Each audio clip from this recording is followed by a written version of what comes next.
happy to be here with you today, and thanks for listening as I share my thoughts and tips on how to live life with more intention. And I'm putting out new videos every Wednesday and Saturday, which you can watch either live or later on, or you can even check out my YouTube channel. I'm putting them up there as well. But today I'm going to be talking about finding your purpose in life. Now, there's the purpose of life with a capital P, which is more of like the big picture of why we're here as a whole on this earth. But I want to focus more about our purpose with a lowercase p.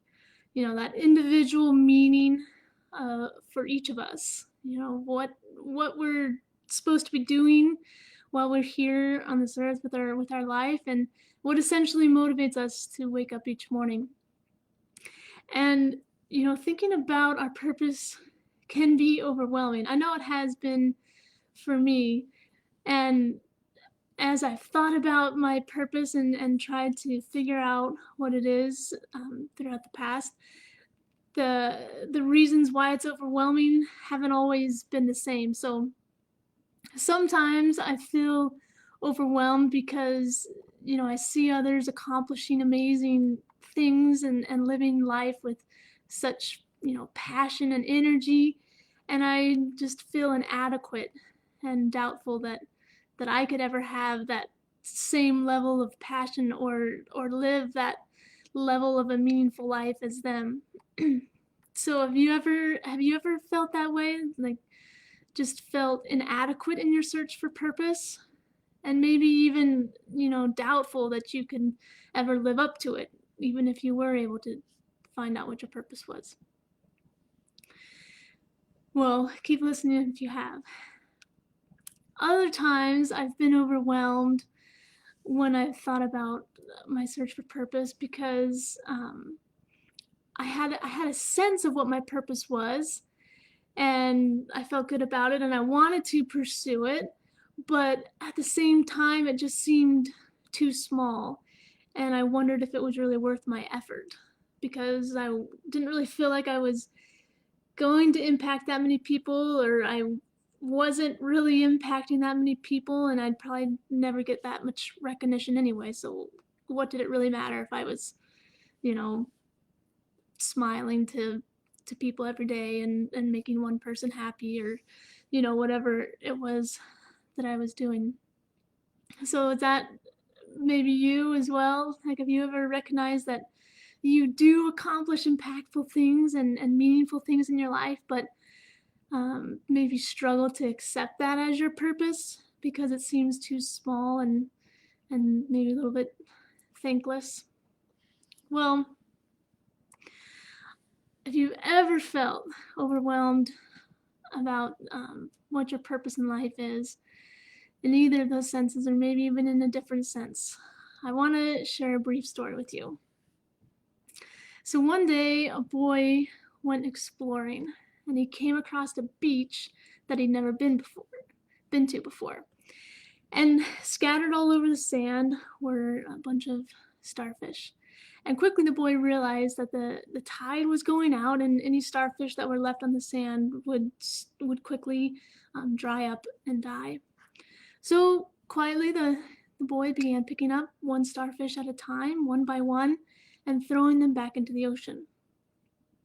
After a while, a man who'd been passing by noticed the boy and what he was doing, and had watched him for a little while. He approached the boy and asked him, why do you even bother to throw the starfish back into the ocean? Like, can't you see there are thousands of them, and you'll never save them all? And besides, this isn't a well-known beach. No one's going to notice your efforts, your simple efforts to save these starfish. Why don't you spend your time on more popular beaches, picking up trash or doing something that's actually going to make a difference? Well, the boy didn't really respond, and he kept moving along the beach and came to another starfish, picked it up silently and tossed it back into the ocean. And then he turned to the man and said quietly, I made a difference to that one. And I just love this story because, it reminds me, for those of us who feel like we need to be making a huge impact in order to have a purpose, it reminds me of that phrase, by that small means bring about great things. Any monumental work or any impactful change that is done in our lives and the lives of others happens one moment at a time, one day at a time. So we can't be afraid to start small, to start somewhere. And we can't forget too, that every small action we take in fulfilling our purpose will have a ripple effect. If we impact one person, we don't know how many other people that person will be able to impact.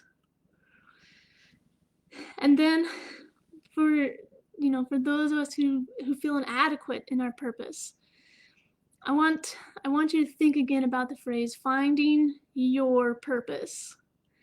This is not about finding your neighbor's purpose or your boss's purpose or your sister's purpose. It's about finding your purpose.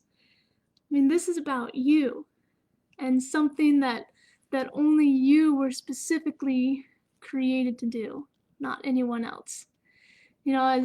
As Dr. Seuss says, no one is youer than you. We are each capable of something that nobody has ever done before. And in reality, discovering our life's purpose is about discovering those unique gifts that only we possess, and those unique things that only we can do with these gifts that we have, and the kinds of gifts that we each possess vary greatly. You have people that are extremely thoughtful and compassionate, people that are good listeners, that forgive quickly, people who are funny, kind, accepting, motivational, athletic, strong, comforting, organized, people that bring other people together, leaders, people who are courageous, generous, musical, artistic, good writers, optimistic, and the list can go on. And sure, no one has every gift, but everyone does have a gift. And we need to stop worrying about what we don't have and who we aren't, and start worrying more about what we do have and who we are. And once we discover what we do have, that those unique gifts that we have and who we are, to then share that with the world. And there's this quote by Howard Thurman that really highlights kind of what I believe should be our search for purpose. And he says, don't ask what the world needs, ask what makes you come alive, and go do that. Because what the world needs is people who have come alive. And I truly believe that we each have something uniquely within us that the world needs. And the more we fret about trying to live up to someone else or to something else, or worry about all the things that we don't have, we're going to waste time doing what we can do. We're going to waste time offering value and contributing to the world in the way that only we can. So if you're wondering, what is my purpose? I offer 2 suggestions in your search. First, discover and embrace your gifts. And then second, use those gifts to add value to the world around you and to contribute to the world around you. If you do those 2 things, I know that you'll be able to find your purpose. So I hope you live today intentionally and every day. Thanks for watching. We'll see you later.